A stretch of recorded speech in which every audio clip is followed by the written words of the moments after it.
The PFO gets blamed again. This time it may be for real.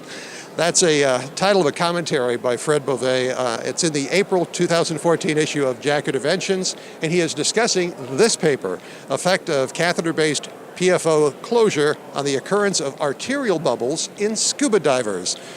And I am with the first author of that paper, Dr. Jakob Horneck, MD, Charles University and the University Hospital in Prague. That's Motal University Hospital, exactly. And at the Czech Republic. This is a fascinating paper. What has led you to do this study, I think, in the first place? Because how did you make the connection? Well, first, thank you for coming here to introduce our research.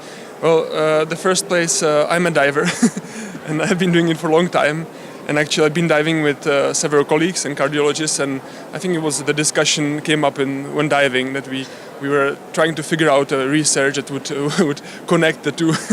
In general, we are looking at the divers with the PFO and trying to stratify the risk of decompression sickness in these divers. And the ultimate goal would be to find optimal management of these divers. We know from several papers that PFO is associated with the increased risk of decompression sickness, and the mechanism, of course, is thought to be paradoxical right-to-left shunting of bubbles that occur after most dives. And in this particular study, we sought to determine whether catheter-based closure would be effective in preventing the right-to-left shunting of the bubbles. So we used simulated dives in a hyperbaric chamber to simulate the occurrence of venous bubbles, and we had two groups of divers, a closure group and a group with PFO, and tried to look if there would be difference in arterial bubbles. First of all, we have screened 183 divers for the presence of PFO by transcranial Doppler, and we have confirmed the positive results with transesophageal echo.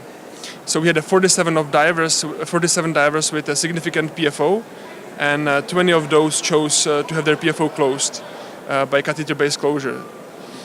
So we compared this 20 divers in the closure group with the 27 in the PFO group. We used a single air dive in a hyperbaric chamber, and we assessed the presence of bubbles with transthoracic echo for the venous bubbles and transcranial Doppler for the arterial ones. We used two different dives, a shallower 18-meter dive and a deeper 50-meter dive, and we also watched for decompression sickness symptoms. This was not a predefined endpoint, but nevertheless. In both dives we had similar results. Majority of the divers actually had venous bubbles after the dive, and PFO closure was associated with a complete elimination of arterial bubbles. We found about 75% of venous bubbles in the 18-meter dive, and in all divers except one in the deeper dive. And in the deeper dive, interestingly, in all the divers with the PFO, the bubbles arterialized, and in none in the closure group. So to summarize, we really found that PFO closure was associated with the complete elimination of the arterial bubbles in these divers, and we think that this really shows that PFO plays a key role in the embolization of bubbles after dives, and that catheter-based closure is effective in eliminating those bubbles, and probably should play a role in prevention of decompression sickness recurrence in the symptomatic divers. I mean, PFOs have been around for a long time. There's been so many studies, and yet they really haven't shown a great benefit from closure.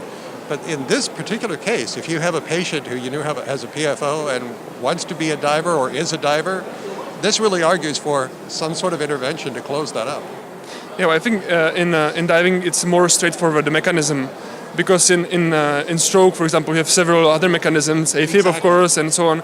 In diving, it seems to be really straightforward, and the people involved in this really knew it. But we are fortunate to have a large group of divers and divers that this closure performed. So we were able actually to prove it that for the first time that there is really effect in divers.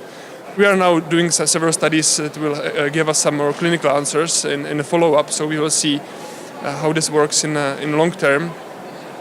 And I think then it's going to be a question who is the good candidate to be closed and who is not, and I think it's going to be a discussion between the patient and the doctor. Yeah, absolutely. Because this is not a very Yeah. easy decision, of course. Well, you're lucky because it's a great paper, but you're lucky because Dr. Beauvais wrote the commentary. I mean, he is, I don't know if you know or not, but Dr. Beauvais wrote the textbook on diving. He's the co-author.